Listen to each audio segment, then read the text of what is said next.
जगदलपुर में स्वास्थ्य संयोजक कर्मचारियों के तीसरा महाधिवेशन संपन्न हुई एवं मुख्य अतिथि के रूप में आबकारी मंत्री कवासी लाखमा विशेष रूप से मौजूद रही। उन्हें कांग्रेस के जगदलपुर विधायक और संसदीय सचिव रेखचंद जैन और दूसर पदाधिकारी मन घलो शामिल हुई। एवं स्वास्थ्य संयोजक कर्मचारी मन के मुख्य रूप से मांग यही रही से कि वेतन विसंगति ला दूर करके उमन के नियमित सेवा के रूप में उमन ला सुविधा दे जाए। कवासी लाखमा के कहना रही से कि स्वास्थ्य कर्मचारी मन के मांग बहुत ही उचित है और मुख्यमंत्री ने मिल के ओहला पूरा कराए पर हर संभव प्रयास करिए। सभी संघों को मांग रखना है तो जनप्रतिनिधि भी हम अलग नहीं है, वो कार्यकर्ता भी अलग नहीं है, उन लोग भी जन सेवा करता है, हम लोग भी जन सेवा करते हैं। इसलिए कोई बातें आई तो सम्मेलन के माध्यम से पहला बार गुप्ता जी प्रदेश अध्यक्ष है, ऐसा कार्यक्रम को सोचा है।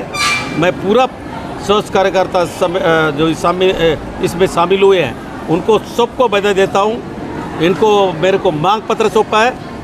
सब अधिकारी लोग को जो 10 संघ है उन लोग को सबको पैसा मिला, हम लोग को भी उस मांग में